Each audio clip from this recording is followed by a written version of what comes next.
Good morning my dear students, कैसे हैं आप। आज मैं कक्षा 7 विषय हिंदी इकाई 7 बढ़े कहानी, इसका आगे का जो अभ्यास है वो हम आज समझेंगे। हमने कल के वीडियो लेक्चर में देखा नए वजीर का चुनाव अथवा चतुर बादशाह।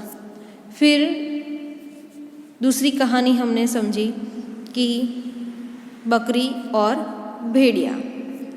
तो आज हम प्रश्न नंबर 3 दिए गए ढांचे के आधार पर कहानी लिखकर उसे उचित शीर्षक दीजिए। तो इस कहानी का नाम है लालच का फल। आपको टेक्स्ट बुक के अंदर ढांचा दिया होगा तो वो आपको लिखना नहीं है, लेकिन यहाँ पर जो नाम है लालच का फल, ये यहाँ पे लिखकर आपको पूरी कहानी जो है वह लिखनी है। आगे की 2 कहानी हमने समझी, वो भी आपको अपनी नोटबुक के अंदर लिखनी है। एक गांव में एक नाई रहता था। वह बहुत गरीब था।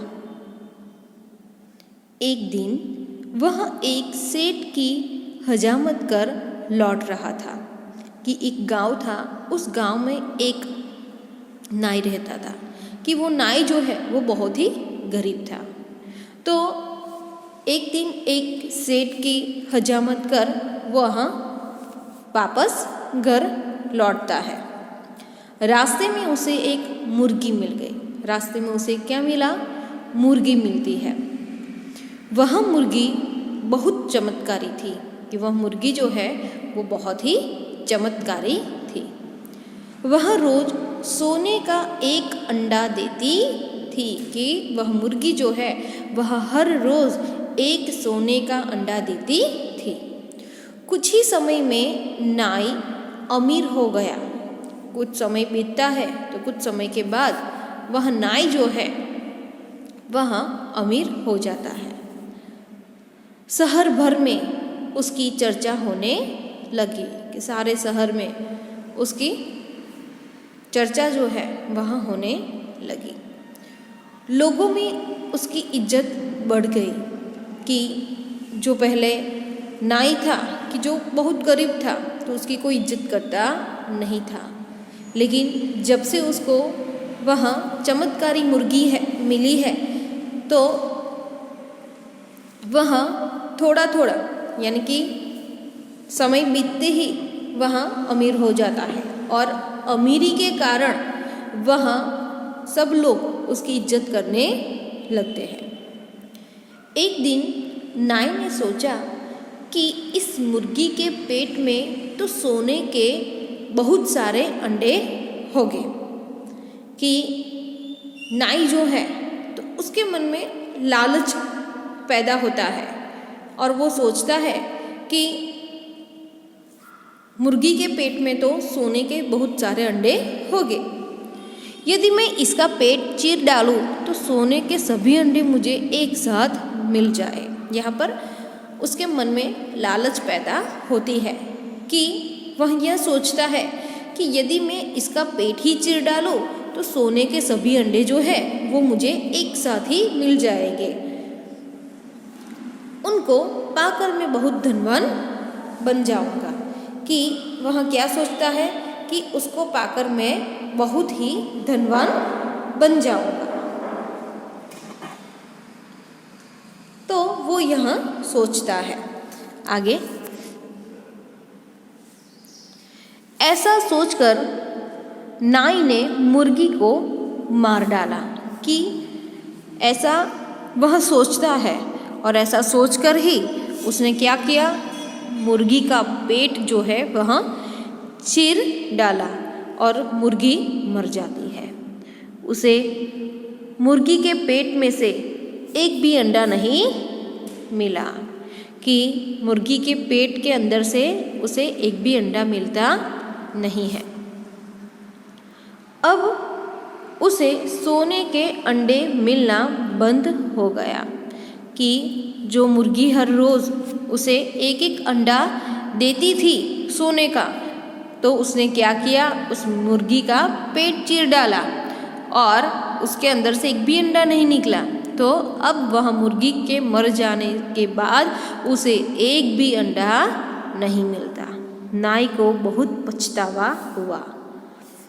नाई बहुत पछताता है। इससे हमें क्या सीख मिलती है कि सचमुच लालच का परिणाम बहुत बुरा होता है, कि हम लालच करते हैं तो हमें उसका परिणाम बहुत बुरा मिलता है। तो जीवन में यदि आगे बढ़ना है तो कभी भी लालच करना नहीं चाहिए। हमारे नसीब में जितना लिखा है उतना हमें मिलेगा, लेकिन उससे ज़्यादा हम क्या करते, लालच करते हैं तो क्या होता है, तो हमें दुख भी मिलता है और उसका परिणाम जो है वो बहुत ही बुरा होता है।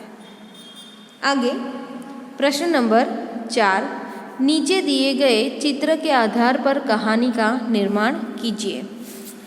खरगोश की चतुराई अथवा ताकत से अक्ल बढ़ी। यह कहानी आप 2nd 3rd स्टैंडर्ड में होगे तब से ये कहानी जो है वह आपने सुनी होगी। आपके दादा दादी ने भी ये कहानी आपको सुनाई होगी, आपके मम्मी पापा ने भी आपको कहानी सुनाई होगी, या फिर आपका कोई बड़ा भाई बड़ी बहन होगी तो उन्होंने भी आपको ये कहानी सुनाई होगी। तो इस कहानी को हम समझते हैं। एक जंगल में एक सिंह रहता था। वह जंगल में रोज कई जानवरों का शिकार करता था, इसलिए सब जानवर भयभीत और चिंतित रहते थे। एक दिन जंगल के पशुओं ने मिलकर सिंह से प्रार्थना की, आप जंगल में शिकार के लिए न निकले, हम प्रतिदिन निश्चित समय पर एक जानवर आपके पास भेज देंगे। तो यहाँ पर एक जंगल था, तो उस जंगल में सिंह रहता था। तो वहाँ जंगल में रोज कई जानवरों का शिकार करता था, तो इसलिए सब जानवर जो है वहाँ भयभीत और चिंतित रहते थे, डरे डरे से रहते थे और चिंता में रहते थे। तो एक दिन जंगल के पशुओं ने मिलकर सिंह से प्रार्थना की, रिक्वेस्ट करते हैं कि आप जंगल में शिकार के लिए न निकले, हम प्रतिदिन निश्चित समय पर एक जानवर आपके पास भेज देंगे। अब निश्चित समय पर रोज एक जानवर सिंह के पास आने लगा। एक दिन एक खरगोश की बारी आई। उसने एक तरकीब सोची। वह जानबूझकर सिंह के पास देर से पहुंचा कि अब बारी किसकी आई, खरगोश की आती है। तो उसने एक उपाय सोचा, तरकीब यानी कि उपाय सोचा। तो वह जानबूझकर शेर के पास यानी कि सिंह के पास वह देर से पहुंचता है। सिंह को बहुत गुस्सा आया। उसने उससे देर से आने का कारण पूछा कि सिंह को बहुत गुस्सा आता है। उसने उसे देर से आने का कारण पूछा कि वह देर से क्यों आया। खरगोश ने कहा, महाराज, रास्ते में मुझे एक दूसरा सिंह मिल गया था। वह मुझे मारकर खाना चाहता था। उससे जल्दी वापस लौटने का वादा कर मैं आपके पास आया हूँ कि खरगोश जो है छोटा सा है, लेकिन उसका दिमाग जो है वो बहुत ही तेज़ है, क्योंकि संकट समय में उसने बुद्धि का काम लिया। इसलिए कि उसने क्या उपाय सोचा कि मैं महाराज से कहूँगा कि रास्ते में मुझे एक और सिंह मिल गया था और वो मुझे मारकर खाना चाहता था, तो मैं उससे वादा करके आपके पास आया हूँ।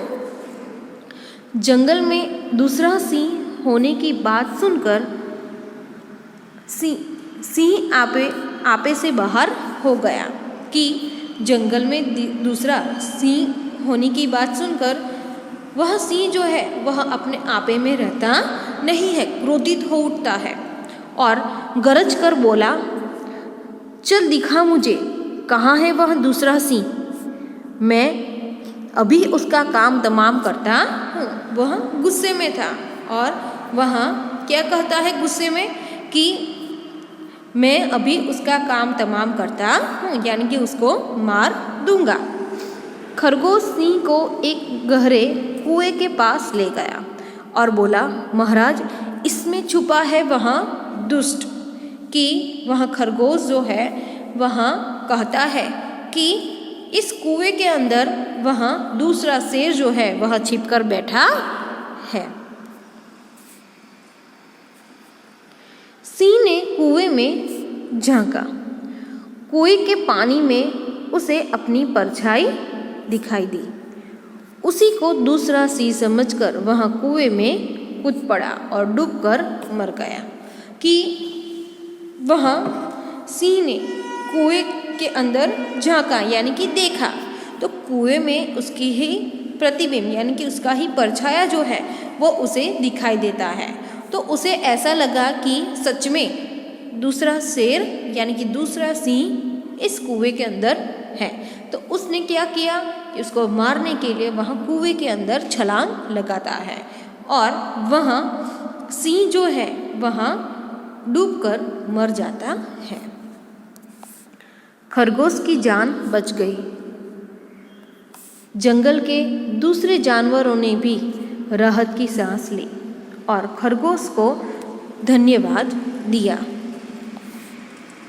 इस कहानी से हमें क्या सीख मिलती है कि ताकत से अक्ल बड़ी होती है। जो काम ताकत से न हो उसे अक्ल से करना चाहिए। कि ताकत से अक्ल बड़ी होती है।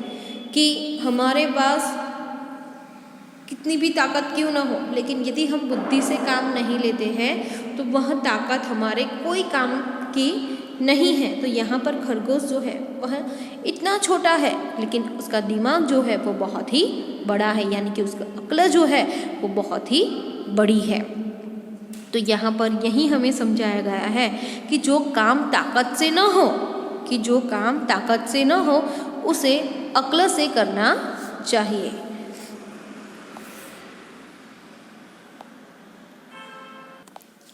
तो आपको ये कहानी जो है वो भी आपको अपने नोटबुक में लिखनी है। अभी जितनी भी कहानी मैंने आपको समझाई वहाँ आपको नीट एंड क्लीन हैंडराइटिंग से आपको अपने नोटबुक के अंदर लिखनी है। अगले वीडियो लेक्चर में इस चैप्टर का स्वाध्याय जो है वह मैं आपको समझाऊंगी। थैंक यू, धन्यवाद।